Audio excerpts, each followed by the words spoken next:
तो दोस्तों आज की इस वीडियो के अंदर हम अपना पार्ट 2 डिस्कस करने वाले हैं हमारी क्लास 6 साइंस के चैप्टर 15 का, जो कि हमारा है air around us.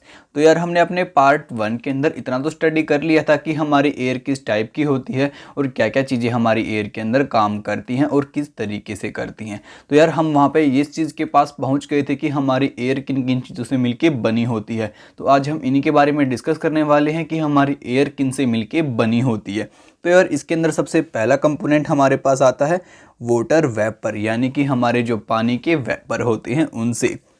We have learned earlier that air contains water vapour. हमने बहुत पहले स्टडी भी किया था कि जो हमारी एयर है उसके अंदर क्या होती हैं, water vapour. We also saw that when air comes in contact with a cool surface it condense and drops of water appear on the cold surface.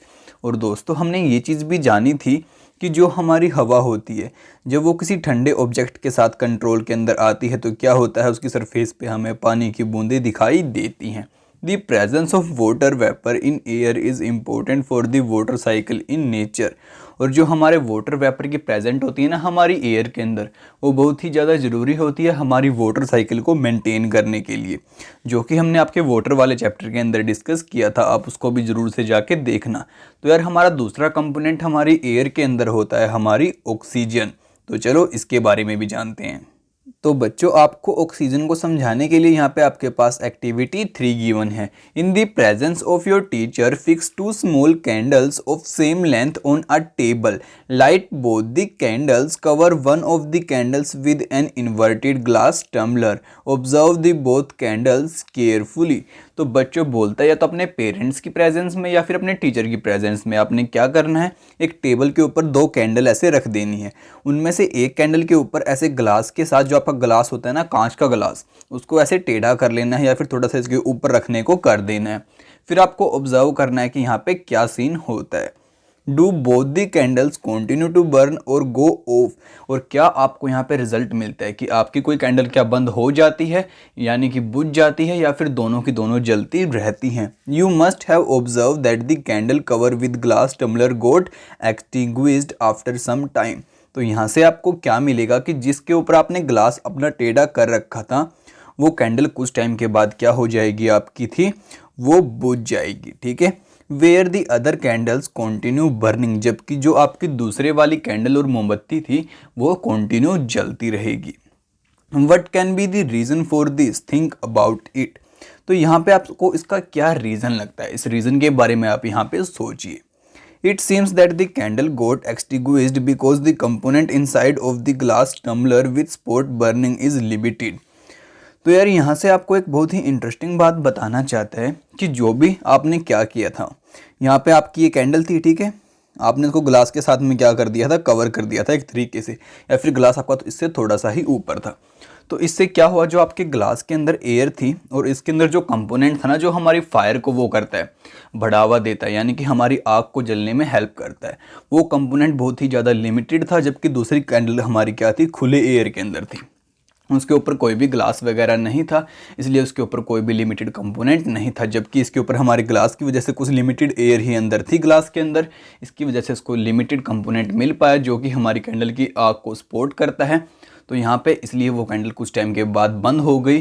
वो इसलिए बंद हो गई क्योंकि जो उसका कंपोनेंट था वो ख़त्म हो गया, और वो कंपोनेंट हमारा क्या था, वो थी हमारी ऑक्सीजन। ठीक है।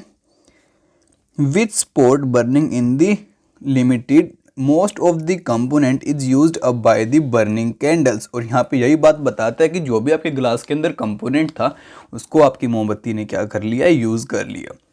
However, the other candle is getting continuous supply of air. This component of air with spot burning is known as oxygen। और यहाँ पे बताता है कि जो आपकी ये दूसरी वाली मोमबत्ती थी ये जबकि ऐसे ही जलती रही। ये क्यों जलती रही, क्योंकि जो ये थी खुली हवा के अंदर, और खुली हवा के अंदर इसको बार बार ऑक्सीजन मिलती रही।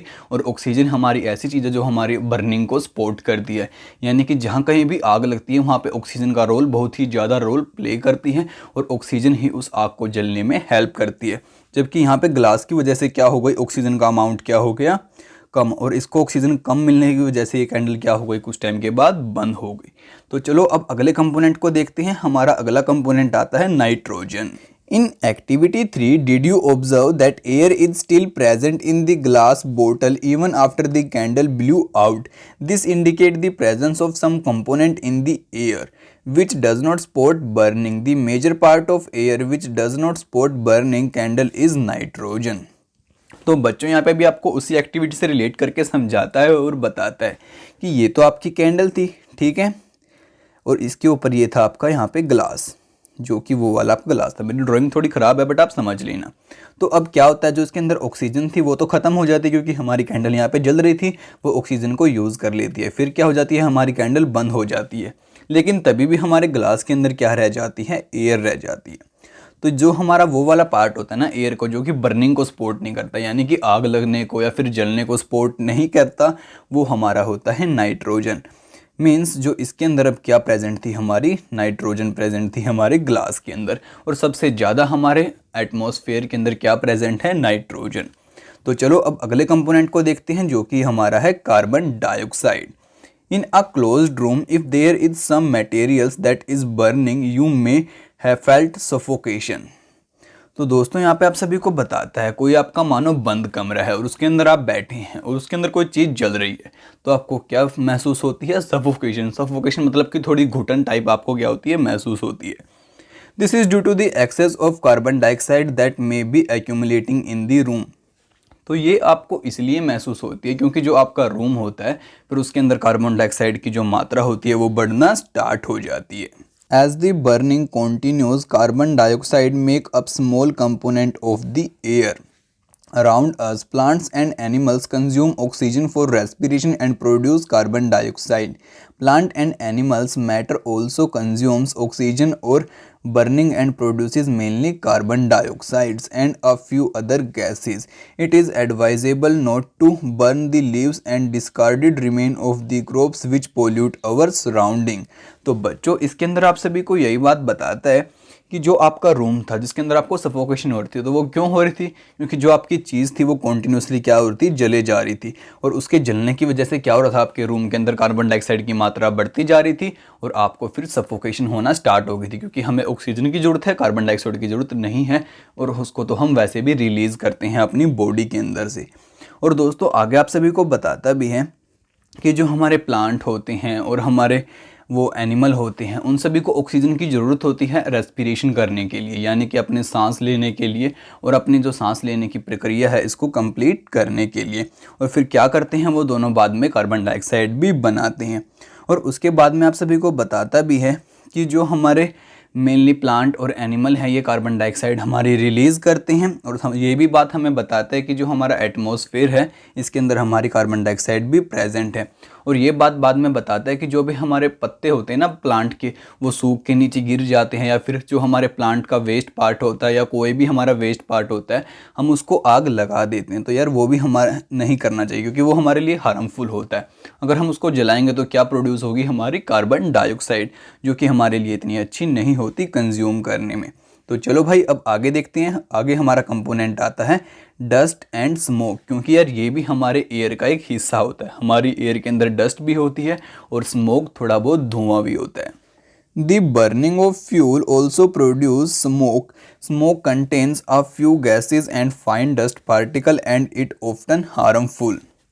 तो बच्चों यहाँ पे आप सभी को बताता है कि अगर हम अपने किसी भी फ्यूल को बर्न करते हैं, जैसे हमारा पेट्रोल हो गया, डीजल हो गया, कोयल हो गया, तो इनसे सभी से क्या होता है, हमारा स्मोक प्रोड्यूस होता है, यानी कि हमारा जो धुआं होता है वो प्रोड्यूस होता है। और जो हमारा स्मोक होता है उसके अंदर क्या होती हैं, कुछ तो हमारी गैसेज होती हैं और साथ में कुछ हमारे डस्ट के पार्टिकल भी होते हैं, जो कि दोनों हमारे लिए बिल्कुल भी यूज़फुल नहीं होते, जबकि हमारी सेहत के लिए बहुत ही ज़्यादा क्या होते हैं, हार्मफुल होते हैं। That is why you see long chimneys in factories. This take the harmful smoke and gases away from our noses. तो इसलिए बताता है कि जो भी हमारी कोई फैक्ट्री आपने देखी हो उसके ऊपर बहुत ही बड़ी चिमनी होती है, तो उस चिमनी का यही काम होता है कि जो वो स्मोक होता है और डस्ट पार्टिकल्स होती हैं उनको वो बहुत दूर पहुंचा दे हमारी नोज़ के पास से। But bring it closer to the birds flying up in the sky. But इससे क्या दिक्कत हो जाती है कि जो वहाँ पे आसमान में बर्ड्स फ्लाई करते हैं ना, उनके पास वो पहुँच जाता है, जिससे कि वो उनकी डेथ होना स्टार्ट हो जाती है और वो ज़्यादा अच्छे से सर्वाइव नहीं कर पाते। Dust particle are always present in the air.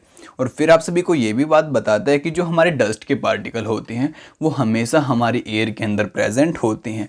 Dust में आपको सिंपली बताना चाहूँ तो यार, जो थोड़ी मोटी आपकी धूल होती है ना, धूल के छोटे छोटे पार्टिकल्स, उनको हम डस्ट बोल रहे हैं यहाँ पे मेनली। इसको बताने के लिए वैसे आपके पास यहाँ पे एक्टिविटी 4 भी गिवन है, find a Sunny room in your school home. तो यहाँ पे आप सभी को बोलता है कि आप एक काम करो, कोई भी ऐसा कमरा ढूंढो जहाँ पे चारों तरफ से आपकी धूप आती हो, ठीक है।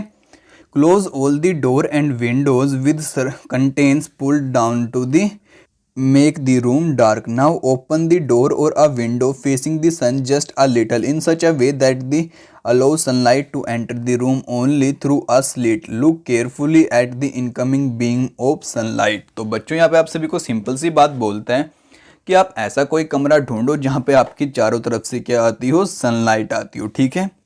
फिर उस कमरे के अंदर जितने भी आपके पर्दे वगैरह हैं, खिड़की वगैरह, सबको बंद कर दो ताकि कि अंधेरा हो जाए। फिर उसके अंदर थोड़ा सा गेट को खोल दो, या फिर अगर ऐसा कोई होल हो तो बहुत ही ज़्यादा अच्छी बात है। फिर उसके अंदर से जो भी उस रूम के अंदर आपकी सनलाइट आएगी ऐसे, उसको आप ऑब्जर्व करो तो उसके अंदर आपको क्या दिखाई देंगे, यहाँ पे आपके छोटे छोटे डस्ट पार्टिकल्स। आपने बहुत बार ऐसा देखा भी होगा। बाकी आप इसको वहाँ भी देख सकते हैं जब आपके पेड़ के अंदर से ऐसी लाइट निकल के नीचे आती है। तो यार ये जो आपको छोटे छोटे यहाँ पे दिखाई देते हैं ना, ये क्या होते हैं, आपके डस्ट पार्टिकल्स, ठीक है।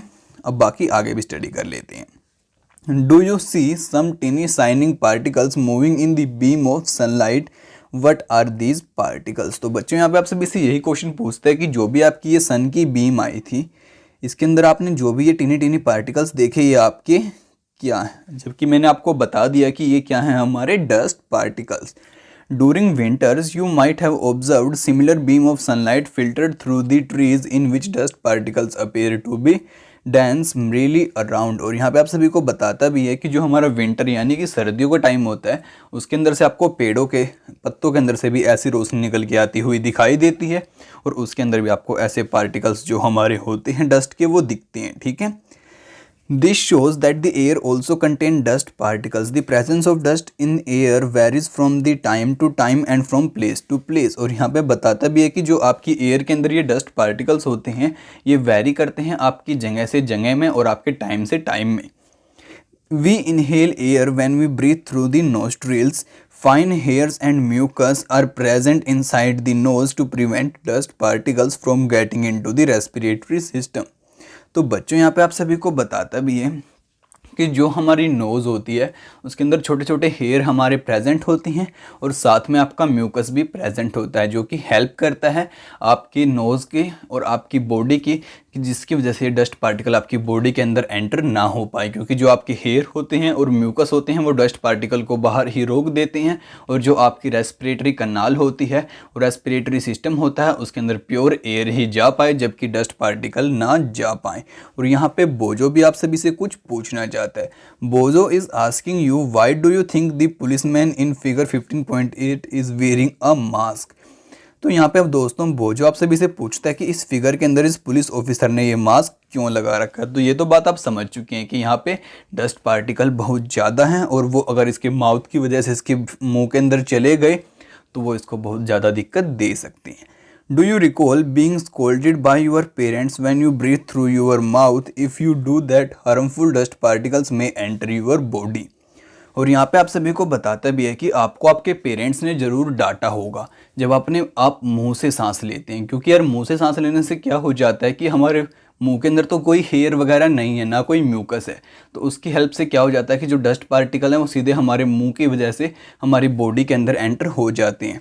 जबकि अगर हम अपनी नोज़ से सांस लेते हैं तो इसके अंदर क्या होते हैं, छोटे छोटे हेयर होते हैं, जिसकी वजह से जो डस्ट पार्टिकल होते हैं वो यहीं पे रह जाते हैं और हमारे रेस्पिरेटरी सिस्टम के अंदर नहीं जा पाते। इसलिए आप हमेशा याद रखना कि आपको सांस हमेशा अपनी नाक से ही लेना चाहिए।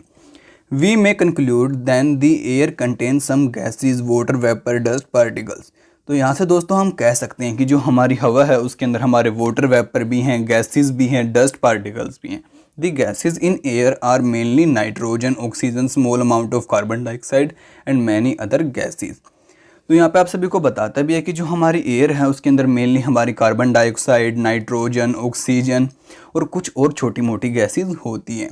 However, there may be some variation in the composition of air from place to place। और यहाँ पे बताता भी है कि आपकी जगह से जगह में ये कंपोजिशन वेरी भी कर सकती है।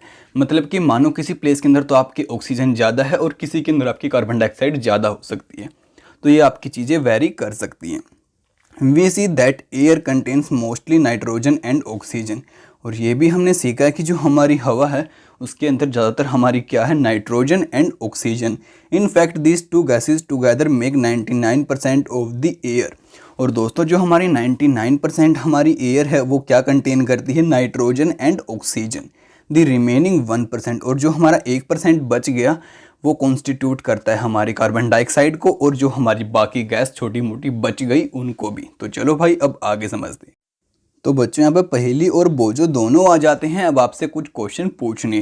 पहली, want to know why the transparent glass of the window if not wiped off regularly appears hazy. तो बच्चों यहाँ पे पहेली आप सभी से पूछती है कि अगर जो आपका कांच का ग्लास होता है विंडो का, अगर आप उसको साफ़ नहीं करेंगे डेली तो उसके ऊपर जो आपका वो धुंधला धुंधला दिखाई देता है कुछ टाइम के बाद, वो क्यों दिखाई देता है। तो यार ये तो हम सभी जान चुके हैं कि जो हमारी एयर होती है इसके अंदर वाटर वेपर भी होती हैं, हमारी गैसेस भी होती हैं, और भी हमारे सब्सटेंस और कंपोनेंट्स होती हैं। तो यार अगर हम उसको वॉश या साफ़ नहीं करेंगे तो क्या होगा, वो डस्ट पार्टिकल्स और जो हमारे बाकी वाटर वेपर वगैरह जो हमारी एयर के अंदर प्रेजेंट थे वो हमारी ग्लास के यहाँ पे एक लेयर बनाना स्टार्ट कर देंगे, जिसकी वजह से क्या होता है, जो हमारा ग्लास होता है वो कैसा दिखाई देता है, हमें थोड़ा हेजी टाइप यानी कि धुंधला टाइप में दिखाई देता है। बोजो want to know why during the incident of fire one is advised to wrapped a woollen blanket over a burning object. जैसा कि आपने बहुत बार मूवीज़ में देखा होगा कि बहुत बार किसी को आग लग जाती है तो फटाफट से भाग के सभी उसके ऊपर कंबल यानी कि ब्लैंकेट उड़ाना स्टार्ट कर देते हैं। तो वो क्यों उसको ब्लैंकेट से ढकते हैं या फिर क्यों उसको उड़ाते हैं, तो यार वो इसलिए करते हैं क्योंकि ब्लैंकेट को उड़ाने की वजह से जो हमारी ऑक्सीजन की सप्लाई होती है उस ऑब्जेक्ट या फिर बॉडी के पास में वो क्या हो जाती है, वो कट हो जाती है। अगर ऑक्सीजन नहीं जाएगी तो जो फायर है वो क्या हो जाएगी, हमारी बिल्कुल भी नहीं लगेगी। तो आपको इन दोनों क्वेश्चंस के आंसर मिल चुके होंगे। तो यहाँ पे आपको इस ग्राफ के और पाई चार्ट के साथ में बताता भी है कि ये तो हो गई आपकी नाइट्रोजन जो कि आपकी पूरी अर्थ के अंदर प्रेजेंट है। वो कितनी है आप यहाँ पे देख सकते हैं कि सबसे ज़्यादा अमाउंट किसकी है, हमारी नाइट्रोजन की। इसके बाद जो हमारे सेकंड नंबर पे आती है वो आती है ऑक्सीजन। देख सकते हैं आप इसकी अमाउंट भी हमारी बहुत ही ज़्यादा है। और जो आपका ये पिंक बच गया इसके अंदर हमारी कार्बन डाइऑक्साइड भी और बाकी बची हुई गैस भी इसी के अंदर इंक्लूड होती है। तो चलो अब आगे समझते हैं। तो बच्चों अब हमारा नेक्स्ट टॉपिक हमें बोलता है how does oxygen became available to animals and plants living in water and soil. यानी कि जो भी हमारे एनिमल या फिर हमारे जो प्लांट हैं वो हमारी मिट्टी के अंदर और पानी के अंदर रहते हैं, उनको हमारी ऑक्सीजन कैसे मिलती है। तो इसके लिए हमारे पास दो एक्टिविटीज़ गिवन है। उन दो में से हमारी एक एक्टिविटी यहाँ पे गिवन है जो कि हमारी एक्टिविटी 5। तो चलो सबसे पहले इसको डिस्कस कर लेते हैं। Take some water in a glass or metal container, heat it slowly on a tripod stand. Well, before the water being to boil, look carefully at the inner surface of the container. Do you see teeny bubbles on the inside? Figure 15.10. तो बच्चों यहाँ पे आप सभी को क्या बोलता है कि आप एक काम करो, कोई भी ऐसा कंटेनर लो और उसको किसी गैस के ऊपर या बीकर के ऊपर रख दो और फिर उसको हीट करना स्टार्ट कर दो। तब वो आपका उबलने को होगा, उससे कुछ टाइम पहले आपको उसकी सरफेस पे नीचे छोटे छोटे बबल्स दिखाई देंगे। तो इनका साइज़ बहुत ही ज़्यादा छोटा होता है। ये आपको क्या इंडिकेट करेंगे कि जो आपका वाटर है उसके अंदर पहले से क्या है, एयर है, यानी कि आपकी ऑक्सीजन भी एयर के साथ में ही है। तो यहाँ पर पहेली भी आप सभी से कुछ कहना चाहती है। Here is a question from Paheli. Will the tiny air bubble seen before the water actual boils also appear if we do the activity by reheating boiled water kept in a airtight bottle? If you do not know the answer, you might doing it and see by yourself. तो बाकी ये तो यहाँ तो पहेली आपको बोलती है खुद से करने को, बाकी मैं आपको इसका आंसर यहाँ पे बता दूंगा। तो यार क्या बोलती है पहेली आपको, आप एक काम करो, किसी भी बिकर को लो, उसके अंदर पानी को उबालो, आपको ऐसे बबल्स दिखाई दे गई। उसके बाद क्या करो, उबालने के बाद उस पानी को एक ऐसे कंटेनर के अंदर डाल लो जो कि आपका एयर टाइट हो, यानी कि जिसके अंदर आपकी हवा ना घुस पाए, और फिर दोबारा से उस पानी को गर्म करने की कोशिश करो। क्या फिर आपको दोबारा से ऐसे बबल्स दिखाई देंगे? तो जी नहीं दोस्तों, आपको बिल्कुल भी बबल्स दिखाई नहीं देंगे, क्योंकि जो आपके बबल्स थे वो आपने पहले ही अपनी जो एयर आपके इसके अंदर प्रेजेंट थी वाटर के अंदर, वो पहले से रिमूव कर दी अपने पानी को गर्म करके। These bubbles come from the air dissolved in water. When you heat the water, तो यहाँ पे बाकी आपको बता भी देते हैं कि ये बबल्स कैसे आए। ये हमारे बबल्स वैसे आए जब जो हमारी एयर पानी के अंदर डिज़ोल्व थी, ये बबल्स हमारे उसके पास से आए। Begins with the air dissolve in it escape। और ये बबल्स हमें क्या शो करते हैं कि जो हमारे पानी के अंदर हमारी हवा मिक्स थी अब वो इससे escape करना स्टार्ट हो चुकी है। As you continue heating the water itself turn into vapor and finally begin to boil। और यहाँ पे बताता है कि अगर आप ऐसे ही अपने पानी को उबालने में लगे रहेंगे तो कुछ टाइम के बाद क्या होगा, जो आपका पानी था उसके भी वेपर बनना स्टार्ट हो जाएंगे, जैसे कि हमने पहले भी डिस्कस किया था, और फिर आपका वो भी ऊपर उड़ जाएगा। We learnt in chapter 8 and 9 that the animals living in water use the dissolved oxygen in water। और बाकी हमने अपने चैप्टर 8 और 9 के अंदर पढ़ा भी था कि जो भी हमारे एनिमल पानी के अंदर रहते हैं वो पानी के अंदर घुली हुई ऑक्सीजन को यूज़ करते हैं अपने सांस को लेने के लिए। The organisms that live in soil also needed oxygen to respire is not it। और यहाँ पे भी आप सभी को बताते हैं कि जो आपके एनिमल मिट्टी के अंदर रहते हैं, क्या आपको नहीं लगता कि उन्हें भी सांस लेने की ज़रूरत होती होगी? How do they get the air they need for respiration. और आपको क्या लगता है कि जो भी आपके ऑर्गेनिजम्स मिट्टी के नीचे रहते हैं उन्हें ऑक्सीजन कैसे मिलती होगी? तो आप सोचो कि जो भी आपके ऑर्गेनिजम्स या फिर एनिमल्स जो मिट्टी के नीचे रहते हैं उनको ऑक्सीजन कैसे मिलती है। तो उसको समझाने के लिए हमारी दूसरी एक्टिविटी में से एक यहाँ पे गिवन है, वो की है हमारी एक्टिविटी 6। तो चलो आपको इसको भी एक्सप्लेन कर देते हैं। Take a lump of dry soil in a beaker for a glass, add water to it and note that what happens. Do you see bubbles coming out of the soil? These bubbles indicate the presence of air in the soil। तो बच्चों यहाँ पे आप सभी को क्या बोलता है कि आप कोई भी ऐसा बीकर लो, उसके अंदर पहले मिट्टी डाल दो और फिर आप अगर उसके अंदर पानी डालेंगे तो आपको ऐसे छोटे छोटे बबल्स, जैसे आप ब्राउन ब्राउन दिखाई दे रहे हैं तो आपको ऐसे बबल्स दिखाई देंगे। तो ये बबल्स आपको बताते हैं कि जो आपकी मिट्टी है इसके अंदर भी आपकी ऑक्सीजन और एयर है। When the water is poured on the lump of the soil it displace the air which is seen in the form of the bubble. और यहाँ पे आप सभी को बताता भी है कि जब आपका पानी इनके ऊपर गिरेगा तो क्या होगा, कुछ टाइम के बाद ये बबल्स यहाँ से ख़त्म हो जाएंगे, क्योंकि जो आपकी एयर थी वो ऊपर चली जाएगी और जो आपने पानी डाला है वो आपका यहाँ पे पहुँच जाएगा। The organisms that live inside the soil and plant roots respire is this air. और दोस्तों यहाँ पे आप सभी को ये बात भी बताता है कि जो भी आपके एनिमल मिट्टी के नीचे रहते हैं वो इसी एयर की हेल्प से अपने सांस को ले पाते हैं। A lot of burrows and holes are formed in deep soil by the animals living in the soil। और ये भी आप सभी को बताता है कि जो भी आपके एनिमल्स मिट्टी के नीचे रहते हैं वो क्या करते हैं, जैसे ये तो हो गई आपकी मिट्टी की सरफेस, वो यहाँ से कोई अपना बोरो या फिर होल बना के नीचे चले जाते हैं और फिर यहाँ पे बैठ जाते हैं। जैसे आपने चींटियों के घर भी देखे होंगे। तो फिर क्या होता है, जो आपकी ऑक्सीजन होती है और एयर होती है वो यहाँ से एंटर कर जाती है और उन्हें नीचे बार बार ऑक्सीजन और एयर मिलती रहती है। These burrows also make spaces available for air to move in and out of the soil। और यहाँ पे बताता भी है कि ये हमारे एयर और ऑक्सीजन की हेल्प करती है मिट्टी के नीचे जाने के लिए और वापस से ऊपर आने के लिए। However, when it rains heavily, water fill up all the spaces occupied by the air in the soil। In these situations, animal living in the soil have to come out for respiration। और दोस्तों फिर आपको यहाँ पे बताता भी है कि जो एनिमल आपके यहाँ पे रहते हैं, जब आपकी बारिश होती है जैसे, तो क्या होता है, ये होल आपका किससे भर जाता है, पानी से। तो इन एनिमल्स को बाहर आना पड़ता है सांस लेने के लिए, क्योंकि अब इनकी जो बोरोज थे और होल्स थे उनके अंदर क्या भर चुका है, पानी भर चुका है। Could this is be a reason that the why earthworms come out of the soil only during a heavy rain. तो दोस्तों यही एक कारण है कि जो हमारा अर्थ वॉर्म होता है, जो मैंने आपको पीछे दिखाया था थोड़ा सा लंबा सा होता है, वो तभी आपका बाहर निकलता है जब आपकी भारी रेन होती है, क्योंकि यार वो तभी मिट्टी से बाहर निकलता है सांस को लेने के लिए। Have you ever wondered why all the oxygen of the atmosphere does not get used up though a large number of organisms are consuming it? Who is refilling the oxygen in the atmosphere? तो बच्चों अब आपके mind में एक question जरूर आया होगा कि भाई बहुत सारे ऑर्गेनिजम्स और जो हमारे प्लांट्स होते हैं वो क्या करते हैं, ऑक्सीजन को लेते हैं अपने अलग अलग एक्टिविटीज़ को पूरा करने के लिए। तो यार इतनी ऑक्सीजन हमारी एयर के अंदर आती कहाँ से है और ये ऑक्सीजन ख़त्म क्यों नहीं होती? और तभी भी हमारे जो एटमॉस्फेयर है उसके अंदर जो हमारी ऑक्सीजन की मात्रा ज़्यादा है हमारी कार्बन डाइऑक्साइड से।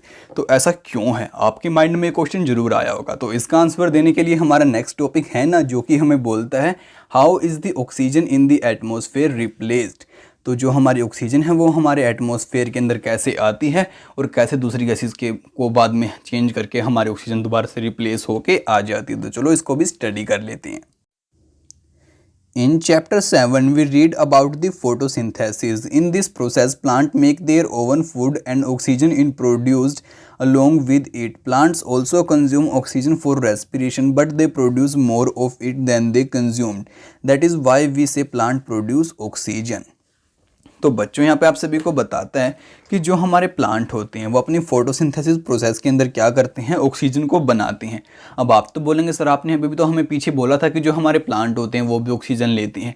तो यार यहाँ पे क्या बात आप सभी को समझाता है कि जो आपके ये प्लांट होते हैं, ठीक है, ये ऑक्सीजन लेते हैं रेस्पिरेशन के लिए, बट जो ये अमाउंट लेते हैं ऑक्सीजन का उससे कहीं गुना ज़्यादा ये क्या करते हैं, बाहर निकाल देते हैं आपकी ऑक्सीजन को।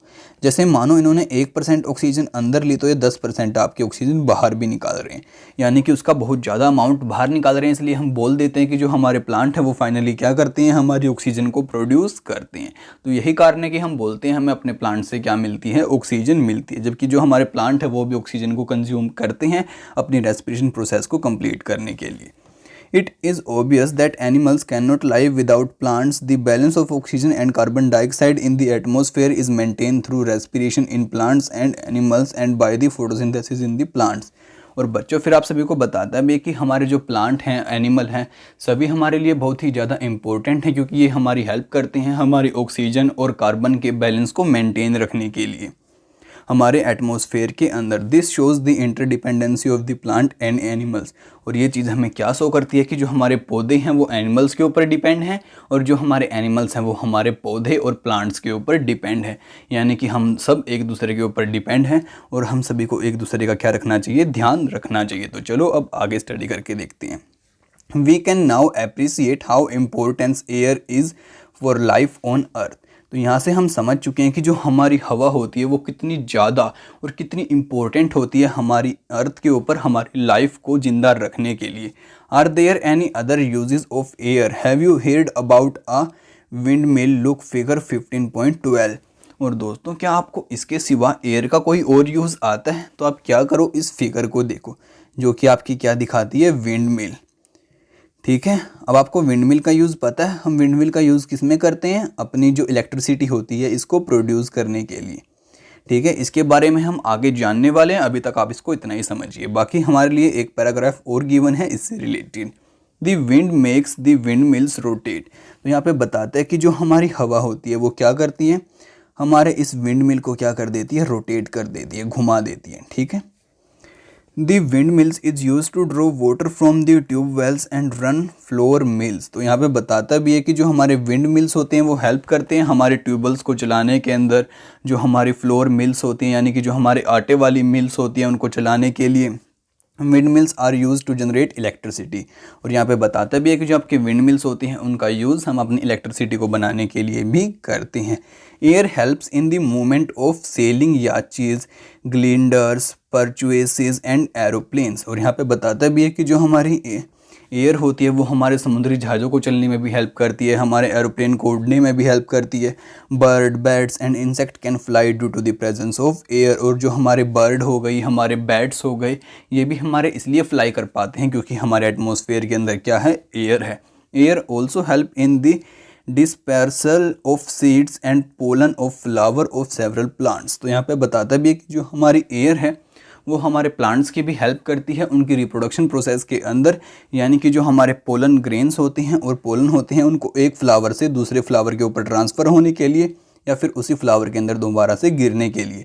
Air plays an important role in the water cycle. और जो हमारी हवा होती है वो हमारे वाटर साइकिल के अंदर भी बहुत ही अच्छा रोल प्ले करती है। अब यार यहाँ पे लास्ट में आपको कुछ पार्ट समझ में नहीं आए होंगे, जैसे कि आपके पोलन क्या हो गए। तो यार इनको मैं आपको बाद में डिटेल में डिस्कस करूँगा क्योंकि ये हमारे हायर क्लासेस के अंदर आने वाले हैं। बाकी मैंने आपको पोलन्स के बारे में हमारे फ्लावर चैप्टर के अंदर भी पढ़ाया था, अगर आपने उसको नहीं देखा तो आप उसको जाकर जरूर से चेक कर लेना। तो चलो अब फटाफट से अपने चैप्टर को समराइज भी कर लेते हैं। Summary, air is found everywhere, we can not see air but we can feel it. तो दोस्तों जो हमारी हवा होती है वो चारों तरफ हमारे प्रेजेंट है, हम इसको देख नहीं सकते बट इसको क्या कर सकते हैं, महसूस कर सकते हैं। Air is motion is called wind, और जो हमारी हवा मोशन के अंदर होती है उसको क्या बोलते हैं हम, विंड। यानी कि मानो यहाँ पे तो आपकी हवा खड़ी है तो इसको बोल देंगे हम एयर, और यहाँ पे आपकी हवा क्या कर रही है, चल रही है, तो इसको हम क्या बोल देंगे, विंड। तो ये बात मैंने आपको पहले भी बताई थी और अब दोबारा से भी बता दी है। एयर ऑक्यूपाइड स्पेस, और यहाँ पे बताता है कि जो हमारी एयर है वो भी कुछ जगह लेती है, कुछ स्पेस लेती है, ये भी मैंने आपको बताया था। Air is present in water and soil, और जो हमारी हवा होती है वो पानी के अंदर भी होती है और मिट्टी के अंदर भी होती है। Air is a mixture of nitrogen, oxygen, carbon dioxide, water vapour and a few other gases, और जो हमारी हवा होती है उसके अंदर क्या क्या चीज़ें हमारी होती हैं, nitrogen, oxygen, carbon dioxide, water vapour और भी बहुत सारी गैसेस होती हैं, साथ में डस्ट पार्टिकल्स भी हमारे होते हैं। Oxygen spot burning and is necessary for living organisms, और यहाँ पे बताता है कि जो हमारी ऑक्सीजन है इसकी हेल्प से हमारी क्या हो पाती है, बर्निंग हो पाती है, यानी कि कोई भी चीज़ जल पाती है और आग लग पाती है। और साथ में जो हमारी ऑक्सीजन होती है वो हमारे ज़िंदा रहने के लिए भी हमारे लिए सबसे ज़्यादा ज़रूरी हो जाती है। The envelope of air that surround the earth is known as atmosphere, तो यहाँ पे बताता है कि जो हमारी अर्थ है इसके साइड में जो भी हमारा ये एटमॉस्फेयर है, इस पूरे के पूरे एनवलप को हम क्या बोलते हैं, atmosphere. Atmosphere is essential for life on the earth, और जो हमारा ये एटमॉस्फेयर होता है हमारी अर्थ पे लाइफ के रहने के लिए सबसे ज़्यादा क्या होता है, इम्पोर्टेंट होता है।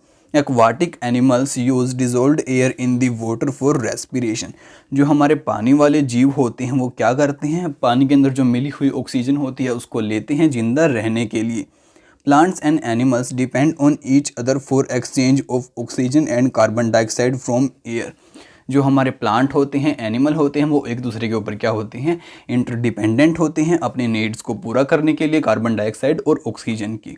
तो यार अगर आपको ये वीडियो अच्छा लगा तो इसको लाइक ज़रूर करना और हमारे चैनल को सब्सक्राइब बिल्कुल करना नहीं भूलना, क्योंकि हम आप सभी के लिए अगले चैप्टर की वीडियो भी जल्दी ही लेके आने वाले हैं जिससे कि वो सबसे पहले आपके पास पहुँच जाए।